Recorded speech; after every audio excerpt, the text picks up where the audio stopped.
Go find somewhere else to stay. Old lady.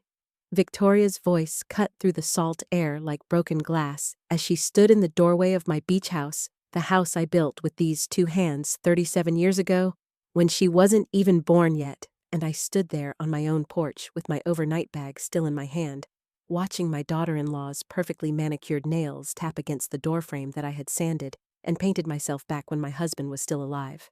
And Thomas was just learning to walk, and the way she said old lady made something inside me. Crack not break, but crack like ice before an avalanche begins. And I smiled the kind of smile that comes from knowing things other people don't know yet. Before I dive in, let me know in the comments where you're watching from, and if you enjoy stories like this, please like and subscribe. It helps me keep sharing more. Because what Victoria didn't understand standing there in her designer sundress that cost more than I used to make in a month was that she had just started something she couldn't finish, and behind her, I could see Thomas, my own son, my blood sitting on my handmade driftwood coffee table, scrolling through his phone like he hadn't just let his wife throw his mother out of her own home.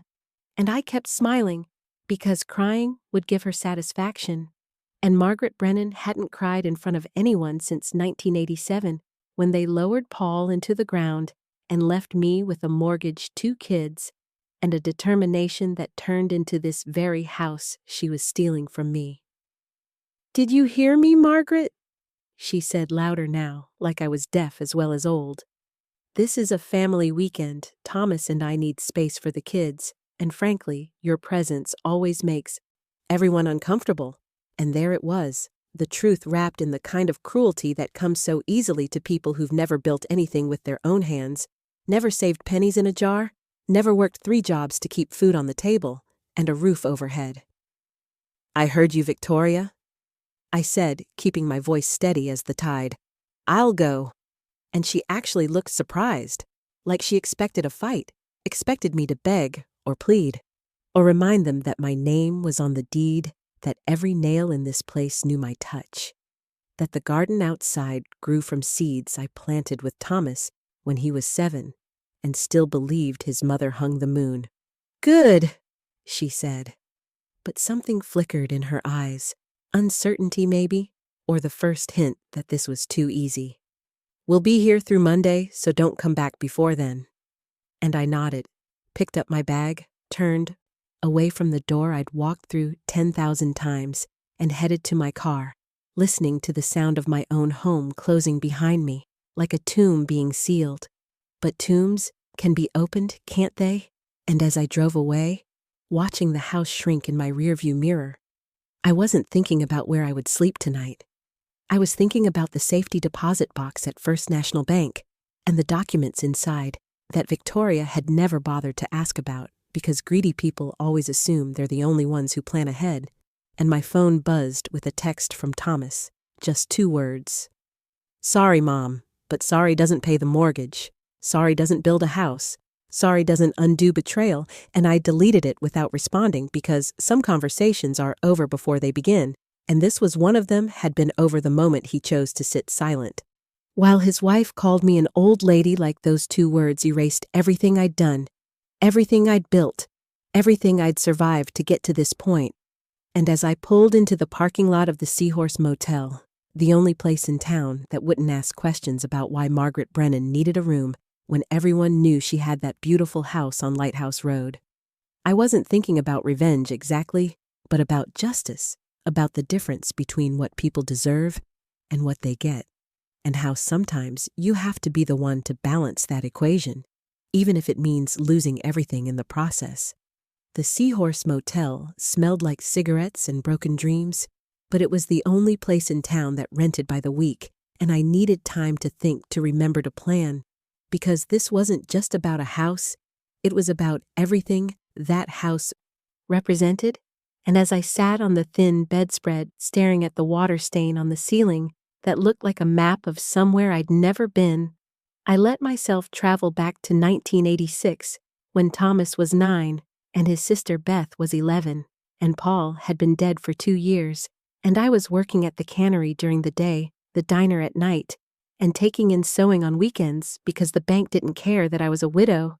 They just wanted their money every month, and I remembered the morning I drove past that empty lot on Lighthouse Road overlooking the bay, and something in my chest expanded, like breath after drowning, and I pulled over, got out, walked through the tall grass that whispered secrets to the wind, and I could see it all the house that would rise here, the place where my children would always have somewhere to come home to, even after I was gone. And that vision was so clear, so perfect, that I walked into the bank that very afternoon, still smelling like fish guts, and asked Harold Fitzgerald for a loan, and he laughed, actually laughed, and said, "Margaret, you already have one mortgage. You can barely pay what makes you think you can handle two." And I pulled out the envelope I'd been carrying for 6 months, showing him the savings I'd scraped together dollar by dollar, staying up until 3 in the morning, hemming dresses for other women's weddings while my kids slept. And Harold stopped laughing, looked at the numbers, looked at me and said, "This still isn't enough." But I leaned forward and told him about my plan to build it myself, with help from Paul's brother, who was a contractor, about how I'd do most of the work on weekends, how my kids would help, how this wasn't just a house but an investment in their future, and something in my voice must have convinced him, because 3 weeks later, I had the loan, and 6 months after that, I was mixing concrete at 5 in the morning before my shift at the cannery, learning that building something with your own hands changes. You makes you part of it forever. And Thomas would come after school, sometimes sit on the lumber pile and do his homework while I hammered and measured and slowly watched walls rise from nothing, and I taught him how to hold a hammer properly, how to measure twice, cut once, how to know when wood was good by the way it felt under your palm. And he was so proud when I let him help paint, chose the color for his own room, a blue, like the deep ocean where dreams swim. And now, 37 years later, that same boy sat silent while his wife kicked me out of the house we built together, and the irony tasted like copper pennies, like blood, like the death of something I couldn't name yet but would soon understand completely. And my phone rang, and it was Beth calling from Seattle. "Mom, I just got the strangest call from Thomas saying you're at a motel. Is everything okay?" And I said, "Everything's fine, sweetheart," because what else could I say? How could I explain that her brother had chosen his wife's cruelty over his mother's love? And Beth said, "Mom, don't lie to me what happened." And I told her just the basics, just enough, and she was quiet for so long, I thought the call had dropped. Then she said, "I'm coming home." And I said, "No, you have your own life, your own family." And she said, "Mom, you are my family." And something in my chest cracked a little more. But this time, it wasn't ice, it was something warmer. Something that reminded me I had raised 2 children, and only one of them had forgotten what that meant. And after we hung up, I pulled out a notebook and started making a list. Not a grocery list or a to-do list, but a different kind of list. A list of every single thing in that house that I had paid for, built, made, or inherited. And it was a long list, a 37-year list. And at the bottom I wrote one more thing, self-respect, because that was the one thing Victoria couldn't take, no matter how hard she tried. And tomorrow I would go to the bank and then to see Harold's son, who was a lawyer now, and we would discuss options, because Margaret Brennan didn't survive widowhood at 35, didn't build a house with her bare hands, didn't raise 2 kids alone, just to be pushed aside by a woman who thought designer handbags were an accomplishment. Saturday morning arrived with fog so thick you could write your name in it, and I drove back to Lighthouse Road, not to the house, but to the small cafe across the street where I could watch without being seen. And what I saw made my hands tighten on my coffee cup until I thought the ceramic might crack, because there were 3 cars I didn't recognize in my driveway. Expensive cars, the kind that announce their owners have money, but not class, and through the kitchen window. The one that faced the street. The one where I used to stand every morning, watching the sunrise paint the water gold. I could see strangers moving around my kitchen. And then Thomas came out onto the porch where he proposed to Victoria 8 years ago. where I had foolishly given them my blessing, thinking she loved him, not his inheritance. And he was carrying boxes from my attic labeled in my own handwriting, Christmas decorations, and Mom's china, and Paul's tools, and he was loading them into one of those expensive cars, like they were already dividing up my possessions, like I was already dead and buried, and the rage that filled me then was quiet, dangerous, the kind that doesn't scream but plans, and I pulled out my phone and called my niece Greta, who was a real estate attorney in Portland, and I said, "I need you to do something for me. Something important, something that can't wait." And she heard something in my voice because she said, "Aunt Maggie, what's wrong?" And I told her everything, watching as Victoria came out wearing my apron, the one Paul bought me for our last anniversary before the cancer took him. And she was laughing, throwing her head back like she owned the world, or at least my portion of it. And Greta was quiet for a long moment, then said, "They can't do this, the house is in your name." And I said, "I know, but they're trying anyway." And she said, "I'll be there by tonight." And I hung up, finished my coffee, and drove to First National Bank, where Harold Fitzgerald's son, Harold Jr., now sat in the same office, and I said, "I need to access my safety deposit box." And he said, "Of course, Mrs. Brennan," and led me to the vault where I opened box 447 and pulled out the documents that would change everything. The ones Thomas didn't know existed, because children never think their parents have secrets. But we do. Oh, we do. And as I looked at those papers, I thought about Paul lying in that hospital bed, making me promise to protect what we'd built together. And I had promised, had kept that promise for 37 years. But now, our own son was trying to steal it, and Paul would understand what I was about to do, would probably be cheering me on from wherever he was, because he always said, "Maggie, you're tougher than you look and smarter than people think, and that combination is dangerous." And he was right. He was absolutely right, and Victoria was about to learn exactly how dangerous. And then I saw something that made my blood freeze. Victoria's sister was there too, and her mother, and what looked like her cousin, and they were all carrying things out of my house. My things, the quilt. My grandmother made the rocking chair. Paul restored the painting we bought on our honeymoon in Maine, and they were loading it all into a rental truck. And I called Thomas right then, my hands shaking, not with fear, but with fury, and he answered on the third ring. "Mom," he said, and his voice sounded tired. "What are you doing?" I asked, and he said, "We're just organizing things, the house has too much clutter." And I said, "That's not clutter, Thomas, that's my life." And he sighed like I was being difficult and said, "Mom, you have to understand Victoria's family is here for the week, they need space." And I said, "In my house with my things." And he said, "It's not just your house anymore, Mom, I'm your son, I have rights too." And that's when I knew that this wasn't spontaneous, wasn't a misunderstanding, wasn't something that could be fixed with a conversation, because he had already decided in his mind that my house was his house, that my life's work was his inheritance to take whenever he wanted. And I said very quietly, "Thomas, I'm going to ask you one question, and I want an honest answer. Did Victoria plan this?" And he was quiet for too long before saying, "It doesn't matter whose idea it was," which told me everything I needed to know. And I hung up and called Greta back and said, "How fast can you get here?" And she said, "I'm already on my way." That evening, Greta sat across from me in my motel room, looking at the papers spread across the bed, and her expression kept shifting from surprise to admiration to something like awe. "Aunt Maggie," she said slowly, "do you realize what you have here?" And I said, "Of course I do. I've been paying the insurance on it for 37 years. And she shook her head. "No, I mean, do you realize what this means legally?" And I let her explain, even though I already knew, because sometimes people need to say things out loud to make them real.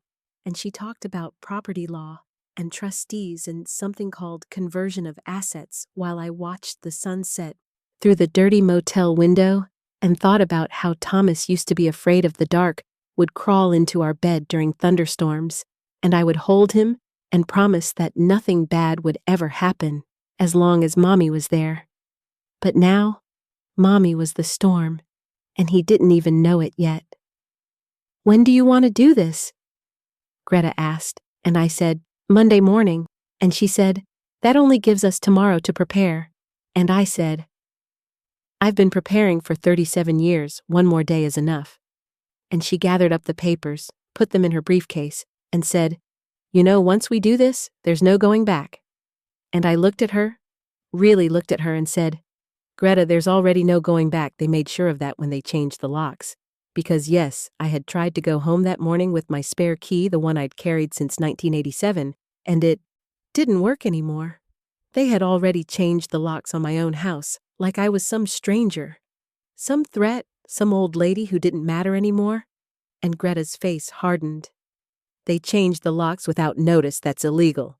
And I said, "Add it to the list." And after she left, I sat in that motel room and called Thomas. Not because I expected him to answer, but because I needed to try one more time, and it went to voicemail.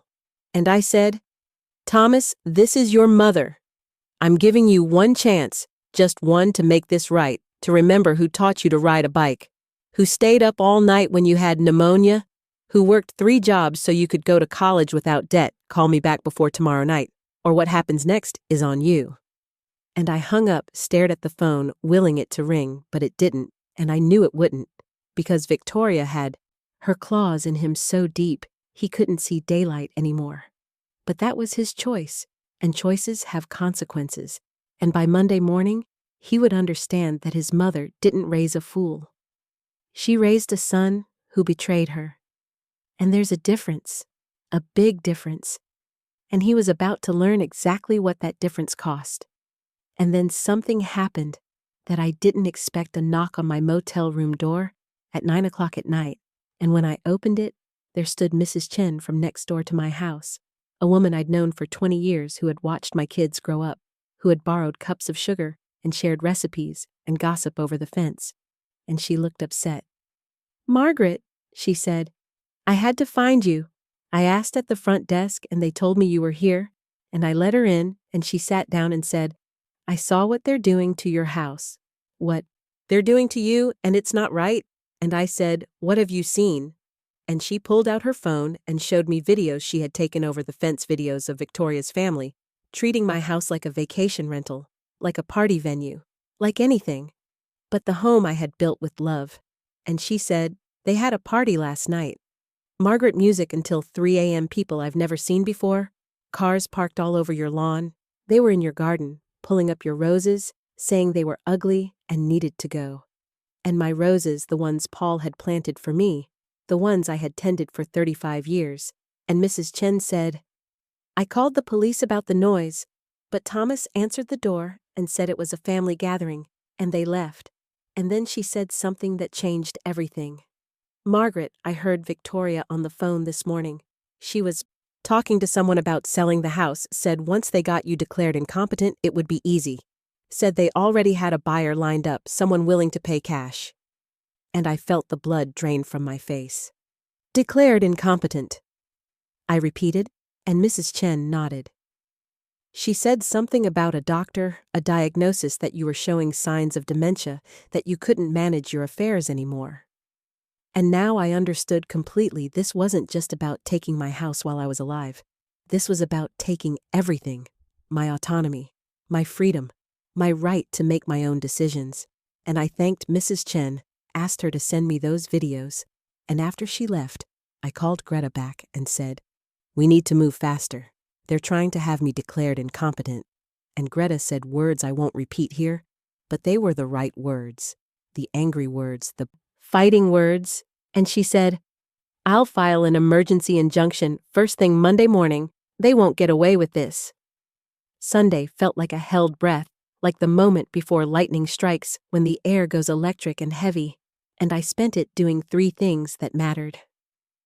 First, I went to St. Catherine's where Paul was buried, and I sat by his headstone and told him everything like I always did when life got too big to carry alone.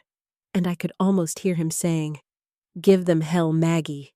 in that voice that used to make me feel like I could do anything, be anything, survive anything, and I left 3 roses there, one for him, one for the marriage we had, and one for the future we'd planned that our son was trying to steal second. I drove past the house one more time and saw them having a party on my deck. The deck Paul and I built the summer before he got sick, when his hands were still strong and his laugh still came easy, and there were at least 20 people there, none of whom I recognized, all of them toasting with my crystal glasses, the ones my mother left me, and I took pictures. Lots of pictures, because evidence matters in court and in life. And third, I met with Harold Jr. at his home, because banks are closed on Sundays. But Harold Jr. understood that some things can't wait, and he brought the documents I needed, the ones that would make tomorrow possible. And he said, "Mrs. Brennan, are you absolutely certain about this?" And I said, "Harold, your father gave me a chance when no one else would, and I've never missed a payment in 37 years, so yes, I'm certain." And he nodded and notarized everything right there on his kitchen table, while his wife made us tea and pretended not to be curious about what would make Margaret Brennan need legal documents on a Sunday. And that night, I didn't sleep, not because I was worried, but because I was ready, and there's a difference between insomnia and anticipation. And mine was all anticipation, because Monday morning was coming, and with it came justice. Not the kind they show in movies with dramatic confrontations and screaming matches, but the quiet kind, the legal kind, the kind that arrives in sealed envelopes and changes everything without raising its voice. And at 6 a.m. my phone finally rang, and it was Thomas, and for one moment, one heartbeat, I thought maybe, but then he spoke, and his words killed something in me that had survived widowhood and poverty and loneliness, but couldn't survive this mother. He said, "Not mom, not mama, just mother. Victoria and I have discussed your situation, and we've decided it would be best if you found alternative living arrangements permanently. We're prepared to offer you a generous monthly allowance if you sign the house over to us." And I was so shocked I almost laughed but instead I said very quietly, "I see." And he continued like he was reading from a script. "The house is too big for one person, and frankly, your attachment to it is unhealthy at your age. You should be in a senior community where you can get proper care." And there it was, the final insult, the suggestion that I was too old, too feeble, too irrelevant to own my own home. And I said, "Thomas, do you remember when you were 7 and you helped me paint your bedroom?" And he paused, confused, and said, "What does that have to do with anything?" And I said, "Everything, Thomas, it has to do with everything." And I hung up, and at 7 a.m. sharp, I called Greta and said just 2 words, "Do it." And she said, "Already in motion." And then I did something I hadn't done in years. I put on my best dress, the navy blue one I wore to Beth's wedding, the one that made me look like the professional woman I had once been before widowhood and single motherhood had worn me down to just surviving. And I drove to the courthouse where Greta was already filing papers, and the clerk who had known me for 30 years said, "Mrs. Brennan, you look nice today." And I said, "Thank you, Dolores, it's a special occasion." And it was special because it was the day I stopped being a victim and started being a warrior. And Greta pulled me aside and said, "The emergency injunction is filed. They can't do anything about the house or your competency until a judge reviews it." And I said, "How long?" And she said, 48 hours maximum." And then she smiled a smile that reminded me why I had always liked my niece, and said, "But that's not all I found something interesting about Victoria." And she showed me papers on her phone. She's been sued before twice for elder financial abuse, both cases settled out of court. And I stared at those papers and realized that Thomas wasn't her first victim, just her most successful one until now. And I said, "Can we use this?" And Greta said, "Oh, we're going to use everything." And as we walked out of the courthouse, I saw Victoria's car parked across the street, and she was sitting in it watching us. And when our eyes met, she looked afraid for the first time, actually afraid, and she should have been, because Margaret Brennan was done being nice, done being understanding, done being the bigger person, sometimes being the bigger person, means being the last person standing. Monday afternoon arrived with the kind of sunshine that makes everything look like a movie set, too bright, too perfect, too much like an ending, and I sat in my car at exactly 2 p.m. watching from the parking lot of the cafe as a sheriff's vehicle pulled up to my house, followed by Greta's BMW and a moving truck I'd hired, and I could see Victoria through the window, her face changing from confusion to alarm to rage as she realized what was happening. And then she was on the porch screaming something I couldn't hear from this distance, but could imagine. And Thomas came running out still in his pajamas at 2 in the afternoon, like he had been sleeping off another party. And then Greta was handing them papers, and Victoria was refusing to take them. So Greta set them on the porch table, the one I made. From driftwood the summer Beth learned to swim, and the sheriff was saying something that made Thomas's face go white, made him grab the papers and read them. And I knew exactly which part he was reading, the part that said, Notice of Trust Execution, and the part that said, Immediate Vacation Required, and the part that explained in legal language what I had done, what Paul and I had done, actually all those years ago, when we put the house not in my name alone, but in a trust, a very specific kind of trust, that could only be dissolved under very specific circumstances, and attempting to force the primary trustee out of the property was one of those circumstances, and the beautiful, horrible, perfect thing about it was that dissolving the trust didn't mean the house went to Thomas or to me. It meant the house went to the secondary beneficiary, which, according to the documents Paul and I signed in 1987, was the Lighthouse Bay Historical Society, who had been waiting 37 years for this property to complete their Heritage Coastline project. And I watched as Thomas ran to his car and drove toward town, probably to find a lawyer. Any lawyer who could stop this. But Greta had assured me that nothing could stop it. Now the trust was ironclad, and Paul had made sure of that. Because even then, even dying, he knew that sometimes love means protecting people from themselves. And sometimes it means protecting yourself from the people you love. And the moving truck workers were carrying out boxes. The same boxes Thomas had been loading 2 days ago, except now they were being returned to storage because the Historical Society had agreed to keep all personal items safe until I decided what to do with them. And Victoria was on her phone, probably calling her lawyer or her mother or anyone who could make this not be happening. But it was happening, had already happened really the moment she said, "Old lady," like it was an insult instead of an achievement. And through all of this, I sat in my car drinking coffee from a thermos, the same thermos Paul used to take to work, and I didn't feel triumphant or vindicated. I felt empty, like something had been scooped out of me, leaving just the shell. And then Thomas saw my car, and he started walking toward me, and I could have driven away. But I didn't, because I wanted him to see my face, wanted him to understand that this wasn't something that happened to him. This was something he chose. And he stood by my window and said, "How could you?" And I said, "How could you?" And he said, "That house was supposed to be mine." And I said, "That house was supposed to be ours." And he said, "You gave it away to strangers." And I said, "No, Thomas, I gave it to people who will treasure it, who will maintain it, who will open it to the public, so other families can see what one widow built with her own hands after her husband died and her son." And I stopped, because finishing that sentence would have broken something that wasn't quite broken yet. And he said, "Mom, please." And it was Mom again.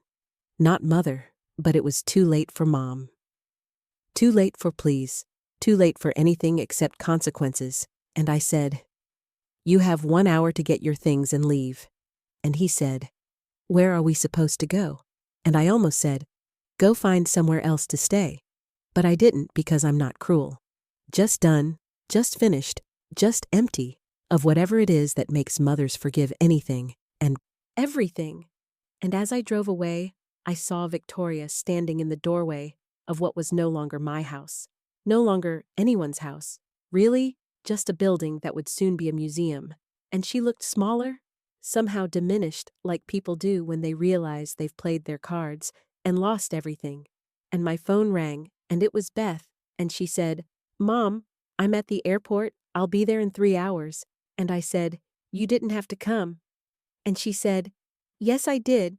You're my mother, and he's my brother, and someone needs to remind him what that means." And I said, "It's too late for reminders." And she said, "Maybe, but it's not too late for me to tell him what I think of him." And that made me smile for the first time in days, because Beth had always been the fighter, the one who stood up to bullies, the one who protected smaller kids on the playground, and now she was coming to protect me. Even though the fight was already over, the house already gone, the trust already executed, the betrayal already complete. But sometimes people need to witness the aftermath, need to see the rubble, need to understand that actions have consequences that aren't just legal or financial, but personal and permanent.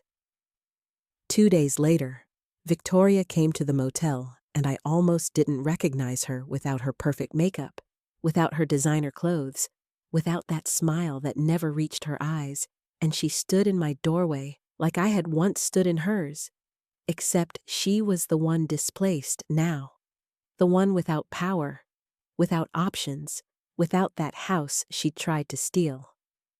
"We need to talk," she said, and I let her in because I'm not her. I don't take pleasure in other people's humiliation, even when they deserve it.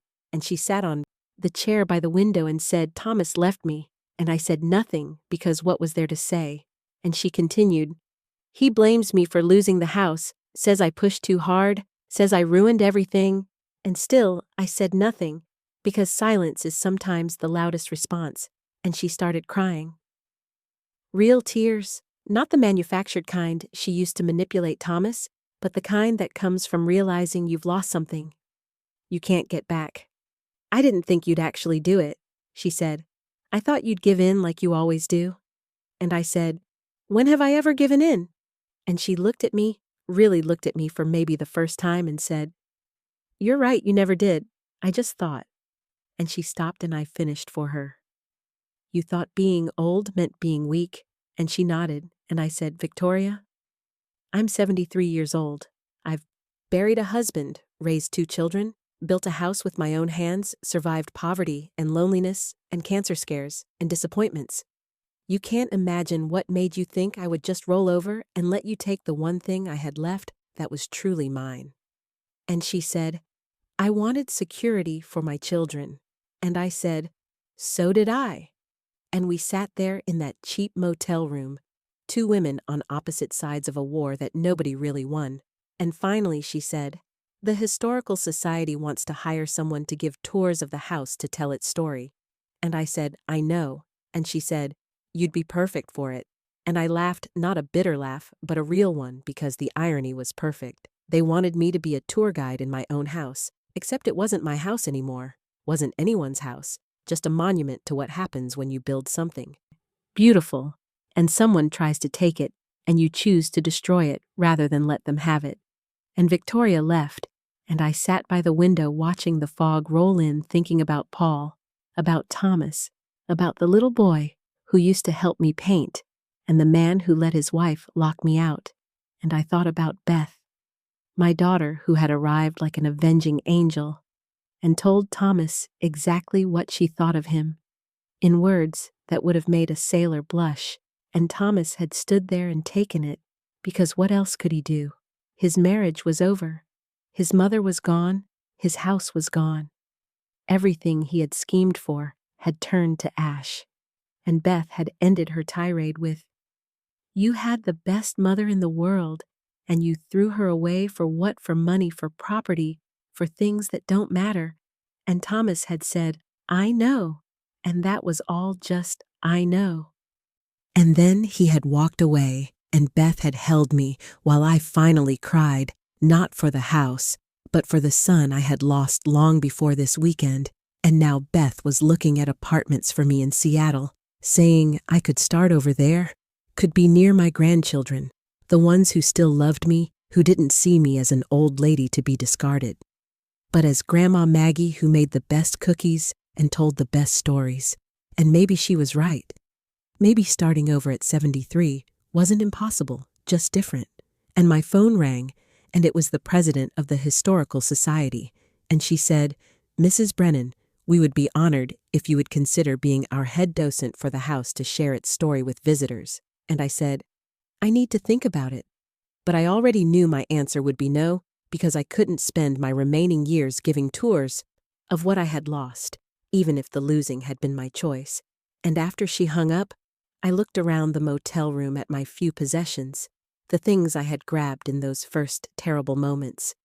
And I realized that everything important was still with me, my memories, my strength, my dignity, the things that couldn't be stolen or sold or taken by force. And that night, I made a decision, not about the house or Thomas, or even about moving to Seattle, but about myself, about Margaret Brennan, about the woman who had survived everything life had thrown at her and would survive this too. And I picked up my phone and called Beth and said, "I'm coming to Seattle, but not to hide, not to run, but to live really live, not just survive." And she said, "Good, because there's a senior hiking group here that would love you." And I laughed because hiking at 73, why not? And then I said something I needed to say. "Beth, thank you for being the child who remembered that I'm your mother but also a person." And she said, "Mom, you taught me that by example, by being both all my life." And after we hung up, I sat in that motel room and thought about what would you have done if it was your child, your blood who betrayed you? Would you have forgiven? Would you have fought? Would you have chosen differently? I don't know, and I'm glad I don't have to know, because my choice is made, and I have to live with it. Just like Thomas has to live with his, and maybe someday he'll understand that the house was never just about property or inheritance. It was about respect and love, and knowing that the woman who built it deserved better than being called old lady and told to go away. And maybe he won't understand, and that's okay too. Because understanding isn't necessary for consequences to be real, and tomorrow I'm driving to Seattle, not running away, but running towards something new, something different, something that doesn't include the past I built, but does include the knowledge that I built it, and that nobody can take that away from me. Not with legal documents, not with changed locks, not with cruel words about old ladies who should go find somewhere else to stay, because I did find somewhere else to stay. I found it in my own strength, my own choice, my own ending. And that's the only home that really matters, the one. Nobody can ever lock you out of the one you carry with you wherever you go. And if you enjoyed this story, please subscribe and share your thoughts below. What would you have done faced with such betrayal from your own blood? And remember, sometimes the greatest victory isn't keeping what you built. It's choosing how you lose it and making sure everyone knows that choice was yours alone, completely, absolutely, finally yours. And for those wondering what happened next, Thomas tried to call me 6 months later, said he was sorry, said he understood now what he had lost, but I didn't answer, because some bridges once burned light the way forward rather than back, and I'm walking forward into whatever comes next with my head high and my conscience clear, knowing that I chose my dignity over their greed, my self-respect over their disrespect, and that choice made all the difference.